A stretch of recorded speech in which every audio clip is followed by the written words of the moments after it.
Thank you for coming down. We're going to start off taking apologies. Anyone? Have you managed to get any? Not come through to me, but that doesn't mean so that they haven't given them. Hillary's coming in. Hillary's coming in slightly late, but other than that, no.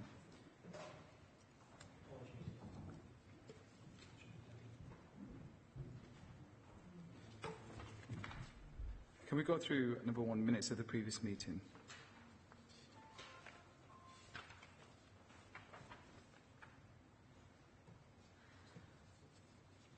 Are we okay with that? Any interest? No. This is going live webcast, and we've got a member of the public here.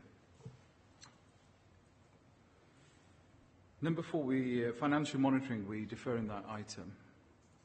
And we're going directly to number 5, access to service. So can I pass it on to Dave Thompson and Carl Stump, please?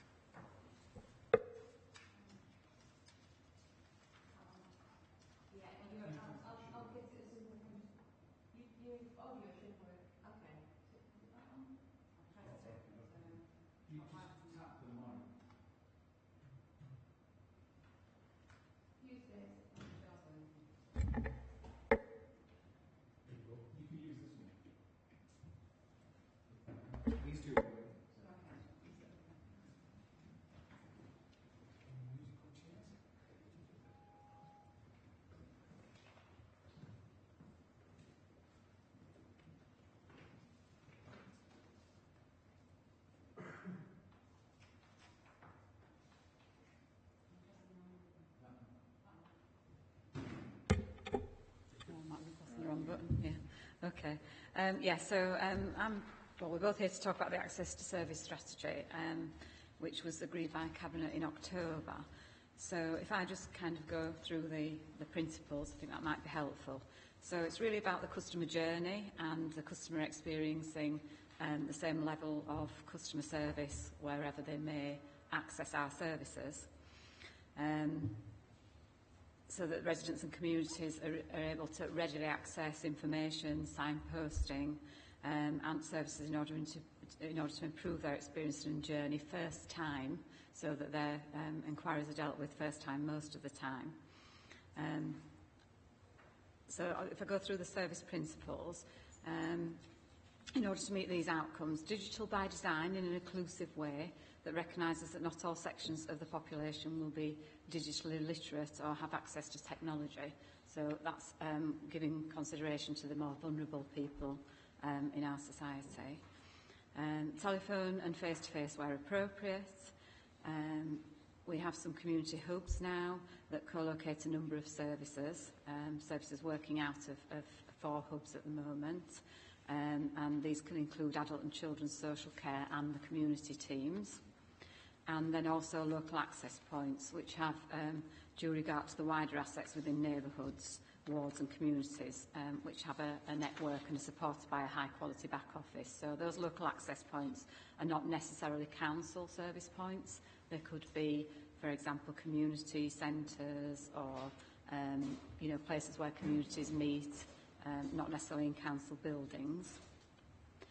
So there's been work going on around the digital by design agenda, and we can talk about what's gone on so far. Obviously, telephone and face-to-face. So it's about developing a single front door, which is accessible and effective, preferably digital, but also, again, bearing in mind that some people can't access the service in that way and will need support. Community hubs, at the moment there are 2 customer contact centres, one in Huddersfield, one in Dewsbury. But the proposal is that at Huddersfield there'll be access to specialist officer advice, which will be on a face-to-face basis, and access to specialist officers from Dewsbury Contact Centre to be via online link. There are 4 hubs at the moment, early help hubs in Huddersfield Civic Centre, Dewsbury Town Hall, Batley Town Hall and Sathwaite Town Hall. And 4 children's centres, which are located at Fieldhead, Chestnut, Slathwaite Town Hall and Dewsbury Moor. Again, as I mentioned, there'll be local access points, could be libraries, could be schools, so we have to think about schools as community hubs as well, so they're doing a lot of work in helping us provide services to the community, and there'll be some ongoing work there. But one of the principles is definitely about the rationalisation of buildings, so where we can co-locate. There are some good examples already of that, but we need to look at more of that co-location. And all these principles will be underpinned by a mobile and agile workforce. So there's a lot of work being ongoing to make people who are working out in areas more mobile, so that they can touch down at the hubs if need be, but also that they can go into people's homes, maybe with a laptop, to help them access services that way. I don't know whether, Dave, do you want to talk about what's happened so far, or me to carry on with that? I think it's fair to say that you've received a number of reports from on the different aspects of this. This is, for example, digital by design. I know that the front door's been here as well, and a couple of other things that are identified in here. Buildings was here not so long ago.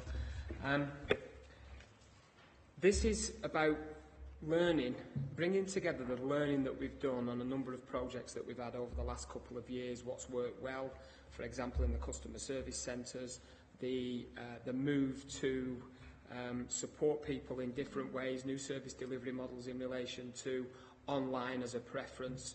We have a number of people that prefer to interact with us that way at this moment in time, and this is the development of the principles so that people know what to expect, and so that when we introduce new services into our customer service centre hubs or local access points, these are the principles that they will follow to deliver those services. I think that's all I'd like to say at this moment in time, and open it up to questions, unless you finish, Carol, of course.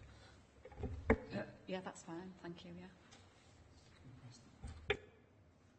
That's fine. Can I open it to the public? Or members? Yeah, John? So I understand the background of this. I have concerns about it. I have concerns about the very first paragraph of the report, which talks about 74% of the public, when asked, saying I prefer to travel to a central location. If I've ever seen a questionnaire with a question that is leading the witness, this was the question. There was no option for the members of the public to say they'd like to access those services locally.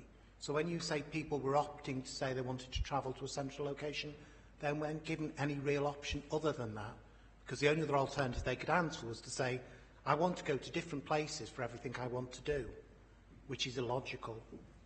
So you're using that fact, and I've seen that fact now in the library consultation questionnaire as well, suggesting that the public is supportive of this approach. The public hasn't said they're supportive of this approach. You didn't ask them an open question. You asked them a closed question, you led the witness. And I take issue with that being used in this way. That's my first point. My second point is, I represent a rural ward, quite a large, geographically spread ward, which doesn't have good communication links. We're told that our community hub is Slathwaite Town Hall. Now, I challenge you to get to Slathwaite Town Hall in any easy way from anywhere within the Kirkburton ward. So what are the options, and what are the opportunities for the people in the Kirkburton ward? I'll just give you an example of how this plays out. So recently in the village of Shepley, the post office had to close for a couple of weeks because there were problems with the telephone line. I found out afterwards that a lady who was 92 years old, who collects her pension still weekly in cash from the post office, had to go into Huddersfield to collect her pension. It took her 3.5 hours because the bus services have changed. So the bus service from Shepley to Huddersfield is now an hour. And this poor lady, she's very, very independent. The daughter who lives in London contacted me about it afterwards. Got a bus into Huddersfield, then had to get across Huddersfield to a post office to get her money, then came back, had missed the next bus, and of course they're only every hour. So then she had to wait at the bus station to then get a bus back home just to collect her pension. It is not easy in rural areas to access central locations. What are you doing to help people in rural areas access things? You talk about community hubs. Community hub is further away than Huddersfield. Yeah, I absolutely take the point that we really need to have consideration for vulnerable people, and that's that's one of the principles of the access to service strategy, that we do take that into account. I do understand that we need to do more work on that. That's why we mentioned local access points. We're working with communities. There's the Community Plus programme that is looking at how we help the most vulnerable, and understanding that there are times when we will have to go into people's homes, that will still happen, and times when we need to make sure that there are still enough community facilities for people, and that's about working with communities, looking at what's in an area, looking at what's in a ward or a wider area, and just doing some mapping around that, and that work has already started, so that we try and make sure that people can access the council. If they're not able to do it digitally. But this is saying actually that quite a lot of people do prefer to access us digitally. If I speak for myself, I always prefer to do it in a digital way, but having an understanding that older people or people who are quite vulnerable still need that support to be able to access services.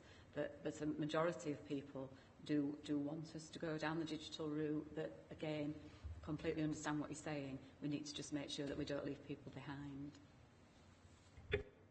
Can I just add to that? We also take 1.5 million phone calls into Kirklees Direct every year, and a significant number of people contact us through that route, including vulnerable people and their support workers. In the customer service centres, we're just doing a piece of work to identify how many customers who we would deem to be vulnerable actually turn up with support workers there to help them. We're not 100% certain of that at this moment in time, but that's a piece of work that we are doing so that we can ensure that Cabinet's decision around us making sure that we support vulnerable people in the appropriate way is carried through. Sorry, before I ask Philip to come in, can I just get the point that John made, that was an answer in relation to the 74% of the public when asked that, I think you touched on the rural side of it in terms of people coming in. Do you want to kind of just put some big details onto that, on the first part, which is 74%? Yeah, I think that was taken from the budget report, the budget consultation. I can't go into the detail because I wasn't part of that consultation process, but that was the evidence that was put forward as part of the last budget consultation. It's not the last one, it was the one in 2015-16, the budget consultation from 2015-16. So we've picked up information from the 15 and 16 and 16 and 17 budget consultations. And obviously we're doing, you mentioned the library consultation, we're undertaking that at this moment in time, and they will become local access points wherever they are, and we'll make a decision on that, and Cabinet will be asked to make a decision on that once the consultation's been completed. The point I'm making is you've got that 74% by asking a leading question. If you'd asked an open question, you would have got a genuine response from the public. Because actually what you're quoting is something that you forced, in a sense, by the way you asked the question. And in terms of the library consultation, this quote is stuck there right at the beginning of the library consultation. So again, you are leading the witness in terms of the questions that you're asking in the library consultation, because you're saying to people, this is what the public wants. But you didn't ask them an open question. You didn't ask them what they want. You gave them a Hobson's choice. Either a central location where everything is, or going to different locations for everything. There was no suggestion about locality or accessibility or ease of access in the questions that you asked. So you are using this information to justify what you want to do and saying that it's what the public wants, when you haven't asked the public an open question.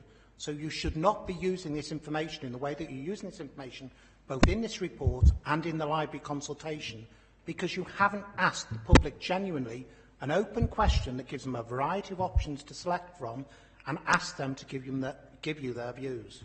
Dave, before I let you come into this, answer that question, one of the things, who's actually writing these questions? Is it the service department itself, or do they get approved by the company? I mean, when asked the question, in any situation, it's how you ask the question. I take the point that who actually writes these questions? It depends on the consultation that's being undertaken. So if it's the library's consultation, then it would be Access to Services that would have been involved in that, and Carol and her team developing that with our communications team colleagues. Sorry. But we also worked with a research company who had done lots of previous consultations and who guided and advised us throughout the putting together of the consultation report. Can I just add that back in 2012, before we created the two new customer service centres, one in Huddersfield, one in Dewsbury, the standard of service was not very good, and not down to the staff. It was down to customers having to go from all sorts of different places, to access services. We've changed that considerably over the last 5 years. The feedback that we're getting from customers, particularly in Huddersfield and Dewsbury customer service centres, are that they value that they're no longer in queues. This is what used to happen before. They would queue up at Huddersfield Customer Service Centre to be told, I'm sorry, we don't undertake that service in this building. And we do get feedback, that is taken straight, that point that you make, Councillor Taylor, that point is taken straight from the budget consultation that was undertaken in late 2014. But we do get feedback from customers who value being able to attend one site to deal with the vast majority of their business. Not forgetting, of course, that a number still prefer to contact us through either online or by phones. Okay. Philip? Yes, I just noted that, in fact, you have no face-to-face with specialist contacts at all at Dewsbury. I mean, I visited the Dewsbury Centre when it was first opened. I visited Huddersfield Centre when it's first opened, and more recently. And they're good models of customer service. But it does worry me that you've got people spread out throughout the north of Kirklees who, if they wanted to have a face-to-face contact, they'd have to come into Huddersfield. That's not strictly true, because the report says that it will be via online link, and that will be to service staff, back office staff, who are service experts. What we have in the customer service centre at the moment is a number of different services working out of the centre, and my staff, which are customer service officers, who try to support people in a number of different ways, including face-to-face.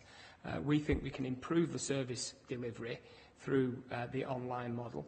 But we also know that there are a lot of vulnerable customers that attend, and as I've said already, we're looking to see what that means and doing a full assessment of that before we start taking that forward. Okay, but would it be possible to set up a video link, therefore, if they went into the Dewsbury Centre and have a video link with that expert at Huddersfield? The expert could be in Huddersfield, it could be anywhere. With mobile and agile working, it's to take advantage of that mobile and agile working, and that's what that means around online support. So if I give it its basic form, the customer would go into a booth. They'll be supported before that probably, but we're looking at process mapping at this moment in time to identify every single element of it so that we can make sure that the customer's supported in the appropriate way if they need a face-to-face interaction with staff. And that would be then through video link so that the customer and the member of staff will be able to see each other. Is that okay? James? Yeah. Just a couple of things. So, just firstly on the 74% thing, I take the point about what the question was like and so on. I don't know, but exactly the truth on that. But the one thing I would say is that there's probably a large proportion of people in Kirklees who, one, can travel to central locations, who can do things, who can move around, and two, probably don't need access to council services that often. And so actually, if they do need to not very often travel to a central location, that's not going to be a major issue for them. But I suppose what we should be concerned about is that significant minority of people who do need services, who are vulnerable, who are living in deprivation and so on, and how we make sure they have access to things that they need. And one thing I'd just be wondered was, in terms of the local access points, can you give some examples of what you envisage that to be like and how you'd achieve it?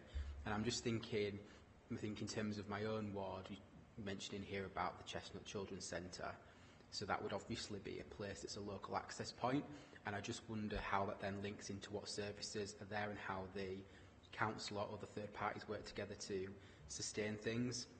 So I know, for example, that there used to be a K&H office in there, but I think that's now vacated or will be vacating because of their cost pressures, and they don't want to hire rooms, in other locations, which is understandable.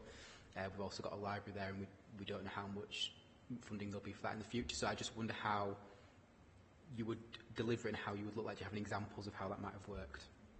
I think we've got some really good examples already, and you mentioned Chestnut Centre, which has got a library. So if you walk into a library at the moment, we have got trained staff, trained volunteers as well, who would know how to signpost people. So this is about making sure that even if it isn't a council service such as a library, that actually some of the local access points in communities know how to do that triaging, if you like, that signposting. So a good example of that is Paddock Village Hall, where we work quite closely with them, and they work with other services, and that's the kind of the concept. So they would know how to contact relevant services, but also that under a mobile and agile workforce that they can actually touch down in some of these spaces, and so that they could make appointments in some of these spaces. It could be something as a doctor's surgery even, that actually there's information given there as to how people can contact, and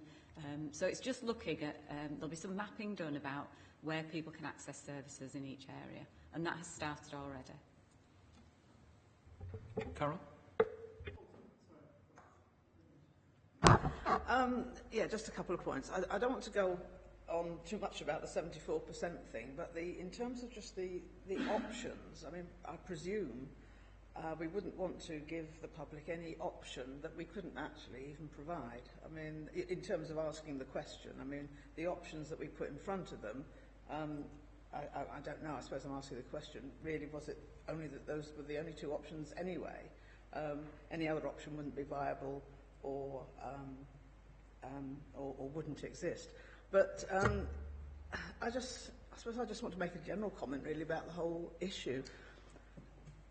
I think local government has for years, I mean all services, but local government for years, I mean donkey's years, decades even, suffered from being the poor relation to private sector when it comes to customer service or access or how they deal with customers. I mean, when did we ever last walk into an electricity showroom to pay our electricity bill?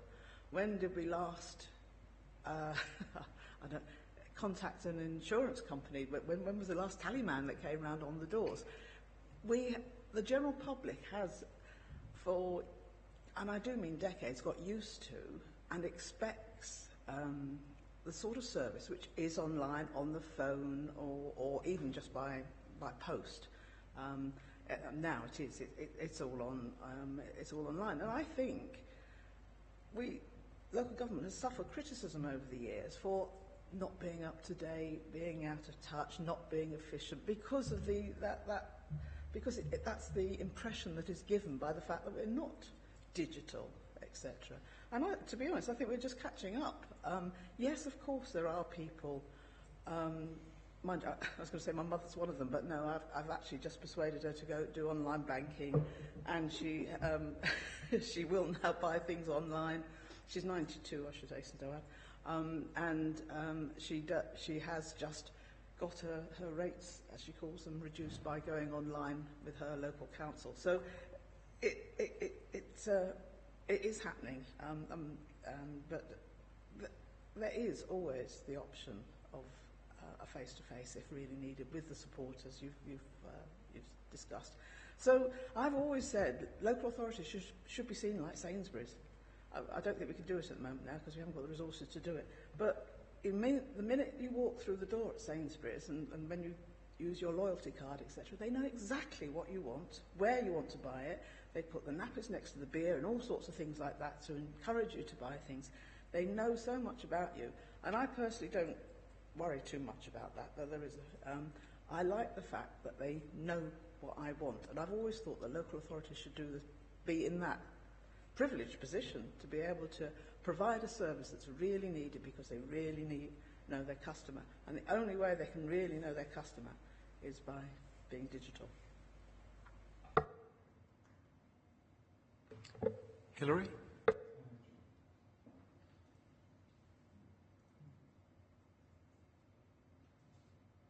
Try again.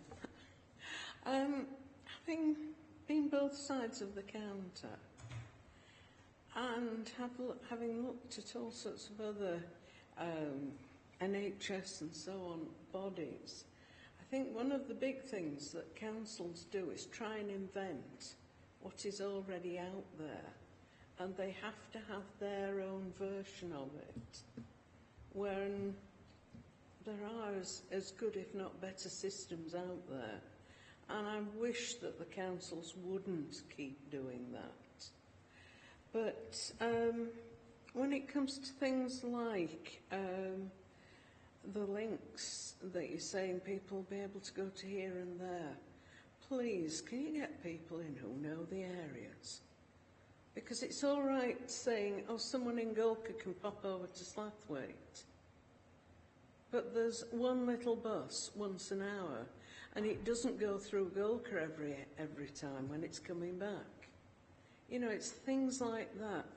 No one in Gulka would tend to go to Slathwaite without their own transport, because it's just such an awkward connection. And finally, face-to-face, we're all on Skype, aren't we, these days?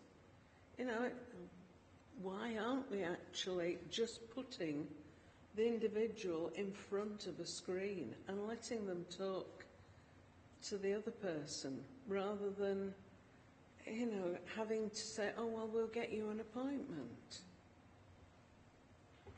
I think that's part of the intention of looking at some of these points, so particularly in Dewsbury Customer Service Centre, that will be that kind of model. I agree with what you're saying about knowing the area and knowing where people travel to. That's one of the things that we definitely will look at in the library consultation, and I think for the access to service strategy that should also be looked at, which is why we've talked about local access points and different means of accessing the council. And just to pick up on your point about duplication, that is something that in the full report we have covered, in that we need to, we're hoping that this way of working around the hub approach will stop duplication, so that we know that there are things going on in some parts, some service points that are also happening elsewhere, and we're hoping with a mobile and agile workforce that can actually work together, work out of hubs, have better communication, that some of that duplication will cease. I think the thing is, though, that I've actually been told, oh yes, we're all singing, all dancing, 15 years ago. And we're still not all singing, all dancing. And I have the awkward position where I needed to pay a check-in for one of my granddaughters to sort her council tax out. And it was hard work, because I didn't want to use a credit card. I actually wanted to just give a check-in and say, get on with it. And it was a complicated process.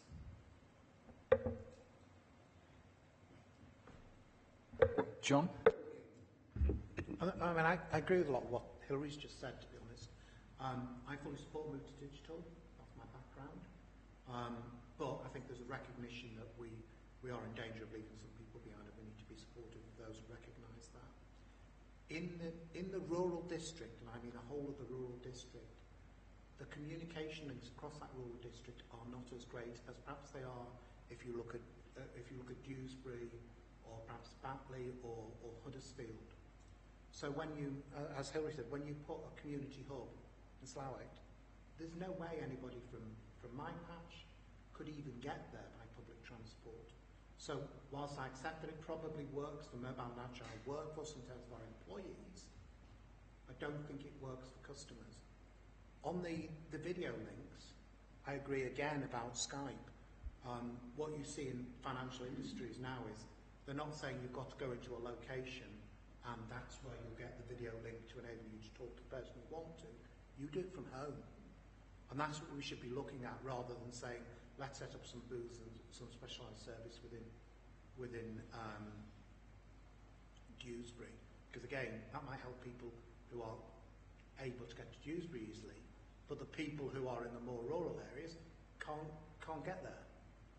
So I think whilst your strategy might work in the urban areas that have good public transport connections, you're not thinking about the more rural areas where you might have one bus an hour if you're lucky, and that bus might take you a long time.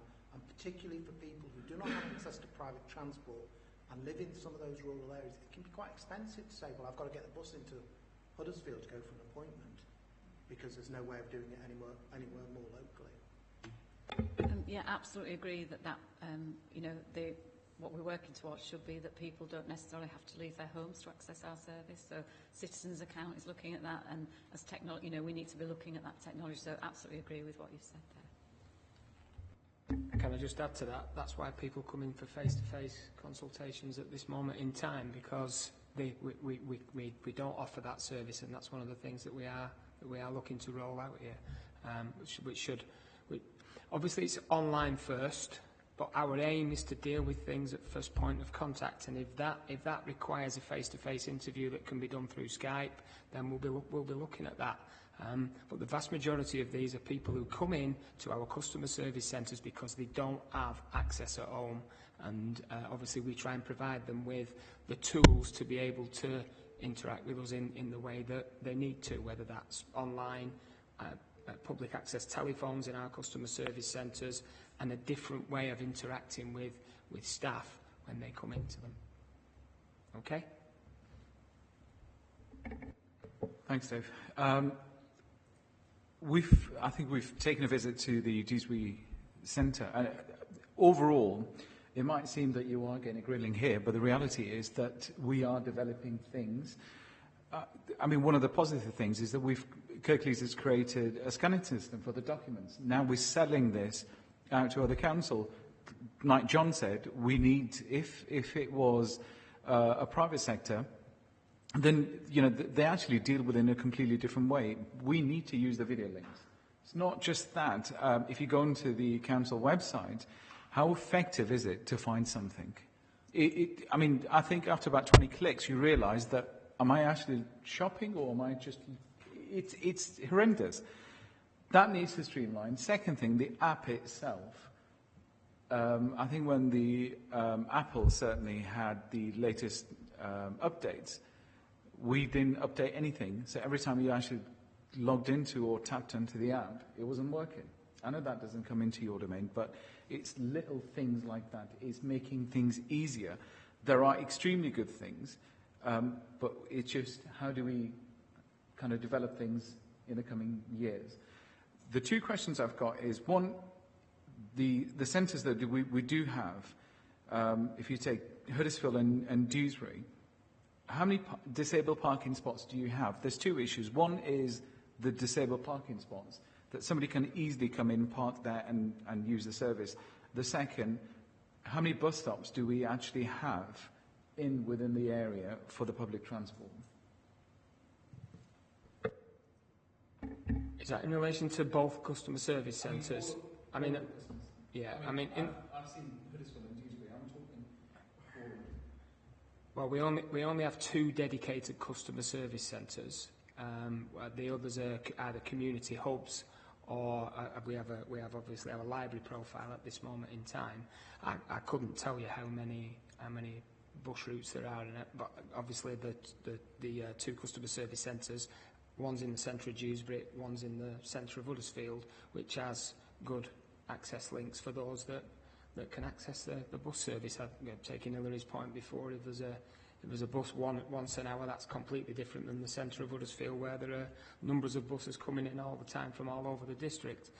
In relation to disabled car parking spaces, Huddersfield has, I think it's 10 at the side of it, but there are also others underneath underneath Civic 1 for disabled spaces, and Dewsbury has the side of the town hall and the car parks around that area. I can't speak for the others. I wouldn't know. Sorry, but I just can't answer that, I'm afraid. Can I suggest something again? When you mention about an example, somebody's taken 3 hours. I think we've all seen, when it comes to the rural side of it, is there any way of actually, whether you're travelling from Denbydale, Holmfirth, or all the different areas, that we actually have somewhere a way of which bus that they can take? I mean, you've got people in Thornhill. It might seem literally around the corner to Dewsbury, but the reality is they don't go out in some cases. Others use it on a regular basis, but somewhere where, it's literally, what bus you would take, the public transport, that kind of thing, to make it easier. And the second, we have had the visit itself, but has anyone done a mystery shop to any of the centres? And it might be the case that us panel members could do that. I mean, maybe the councillors from Huddersfield can go to Dewsbury and test that out and see how that works, and vice versa, and feed it back. It's just, and don't take it the wrong way. It might be seen that you are on the hot seat, but it's simply, how can we improve things? Can we do that again? Can I just come in there? We do have the mystery shopping scheme, both for libraries and for customer service centres. I'm not sure what there is for the community. Well, the community hubs are very new, but we do have a mystery shopping scheme. And in the last library consultation, we did a piece of work around transport and how people accessed our services. So there's, definitely we could do something there. It was based on users, weren't it? Yes. Yeah. James and then Hilary. Yeah, can I just say, I didn't disagree with what my colleague was saying about the digitalisation. I'm sure that's the right thing to do. But I think just the thing we've got to remember about that is that if you're going to do that, then you need to have all the other systems there for that to work. So if you're going to interview someone over Skype, what if they need to submit documents or sign something or provide some additional detail or verification? How do you do all those things? It's not as simple as saying put someone on a Skype with someone in a service centre. It could be, but it could also be much more complicated than that. And so is there ways, for example, that you can, are all forms online? Can you scan and upload documents? Not everybody can do that. Is there those facilities available? So there's other additional complexities, isn't there? And I suppose the point is, when Carol was saying about other industries have digitalised, they have, but you also then have to make sure you have that infrastructure behind to support that. And I suppose secondly, you only have one local authority, don't you? You can't change that. If you don't like the way your insurance provider does something, you could change. You're limited, so you have to make sure you don't leave people behind. And if you do start digitalising, that you need everything in the background before you start then doing things on Skype and doing those sorts of whizzy things. Otherwise, you might just create more problems and more appointments. I totally agree with that, and that's one of the reasons why we're process mapping every single face-to-face type of interaction at this moment in time, so that we can say this is the support that's needed before that Skype interview, or so that we're nailed on with that. That's the reason why we're doing it. We're undertaking individual workshops with the services and the customer service centre staff, and we will also be utilising customers as well. So that we can get to the detail and make sure they're supported appropriately. Okay. Have we looked into, going on from what James said, have we looked into a system where each individual, I mean, you've got the council tax, the reference number. So when somebody rings in, you've got all the details, the history for the last God knows how many years. But is there any way of looking into the future? Because it will have that impact, a way where, again, James mentioned, when you ring in, you give a unique number which is to you yourself. And if you want to make any payments, you want to sign any documents, I can see that coming in the future. But where we can start doing things, signing documents, when you're Skyping somebody, you can easily, what the companies out there use to sign documents. Yeah. So, I mean, we're looking to the future for the next 10 years, and it's going to be everything's going to be online. I'm not sure when was the last time I went to a YEB board showroom to pay the bill. It's always, I was just going to say, we can, the point we're making about the online documentation and stuff like that, we can learn from the finance industry. You can do a mortgage end-to-end, where you're doing Skype interviews with mortgage advisors who are giving that financial advice and get all the paperwork completed and things. So I think let's look at other industries and take the learnings from them rather than trying to reinvent the wheel again. And it's also undertaking the learning from what we've done as well in relation to council tax application forms and all sorts of things that we've introduced over the last 4 to 5 years, and making sure that they're fit for purpose processes, which is why we need to look at them from start to finish on the other things. And that's where it links in with the digital by design programme of work, and that's why digital by design is included as a principle in the document and in the strategy, so that there's some consistency there, and we're looking at that on a regular basis. Just confirm, I saw the scanning solution you introduced at Huddersfield Customer Service Centre. Is that now at Dewsbury as well? You mean the self-scanning portals? Yeah, yeah, we introduced it at both, yeah. Would that be rolled out to some of the community hubs? We need to look at the relevance of that and the number, whether that is something that can be supported. But Thank you. And Councillor's right that we have. I mean, that's groundbreaking. That it is groundbreaking technology, and that has all been developed by staff from within the council with a partner. We're really proud of it, and it's getting national recognition. Do apologise, Hilary. I would hope so. Yeah, it's lovely to hear the scanning's coming along nicely. We've only been using it, 15 years now? Why have we taken so long to actually start trying to sell it? And I'll ask the next question when you answer that. I think we're on about two different types of scanning, Councillor. The scanning that scanning and indexing of documents into the council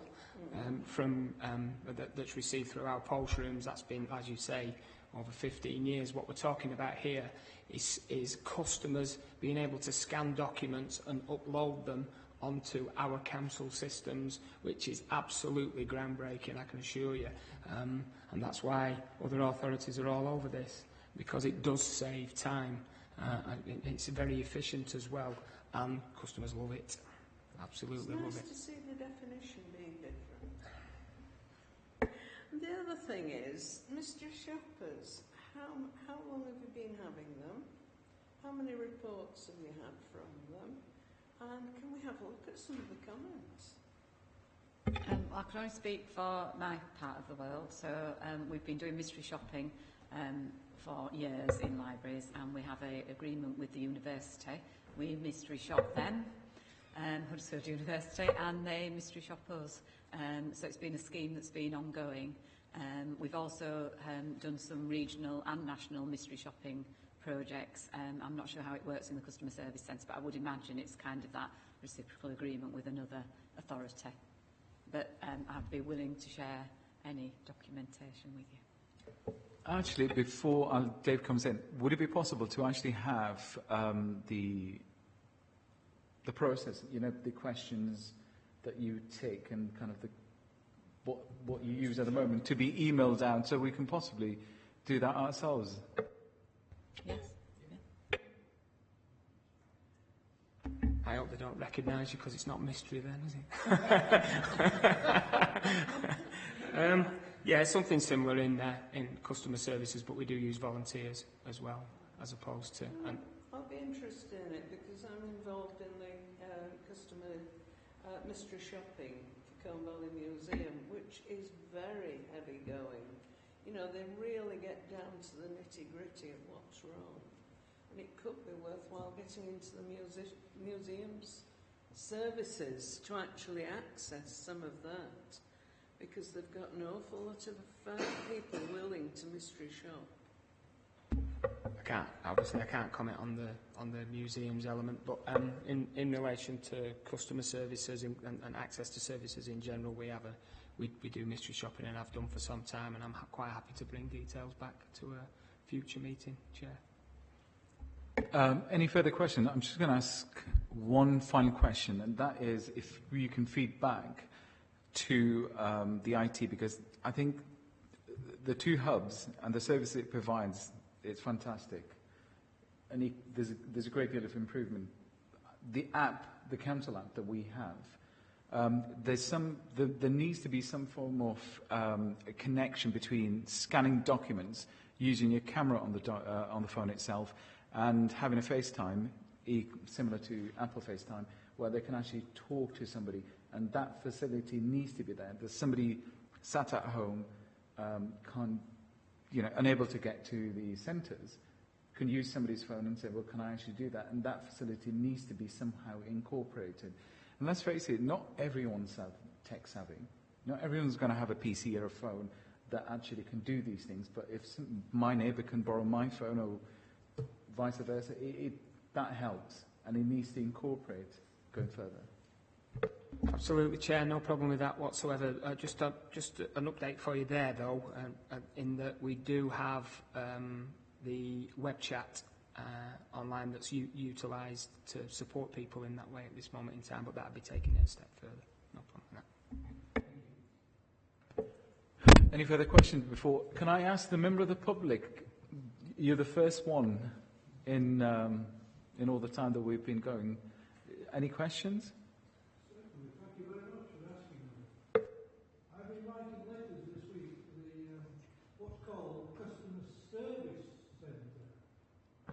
I haven't got one customer in the whole of Kirklees. A customer in the dictionary is one who pays.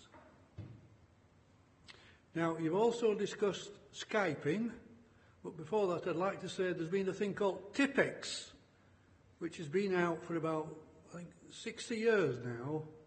So it's the most marvellous thing that ever comes out.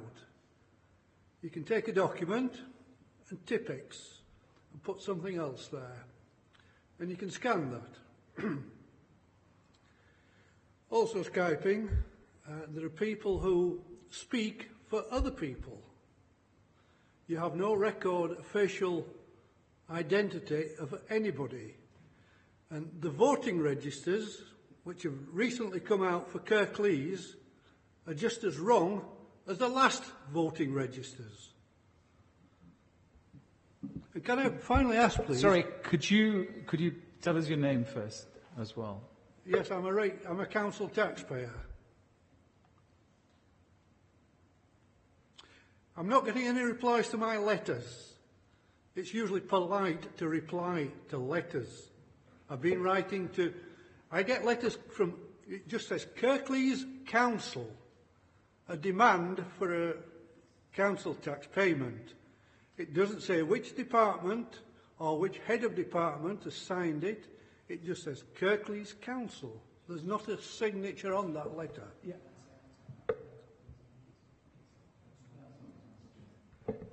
Sorry, could you press that large button on the right-hand side?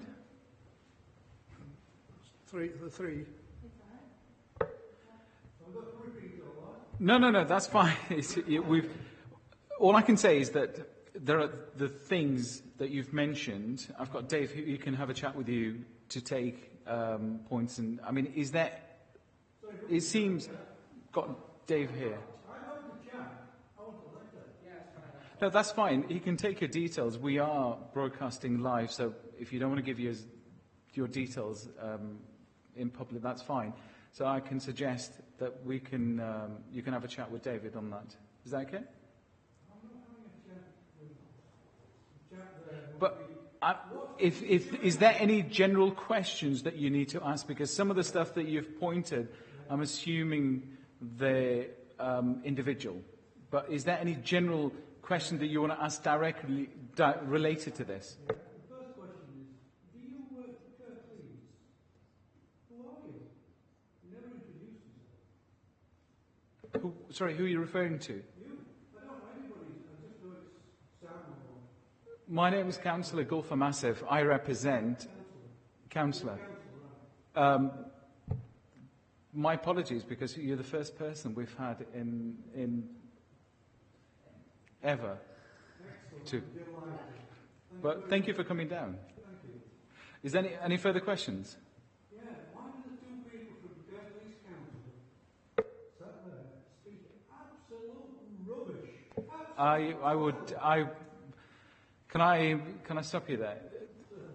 We respect here, we respect each other, and they are feeding back exactly the stuff, and we're here to ask them questions. If you disagree with that, that's your choice. But you can't make these comments directly at any of the officers here. Sorry, I completely understand the analogy you're going to make, but can I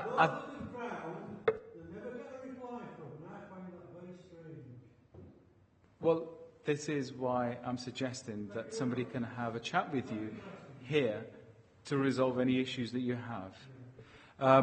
On that note, any further questions or notes, comments you want to make? I conclude the meeting and say thank you very much to Dave and Carol. Much appreciated.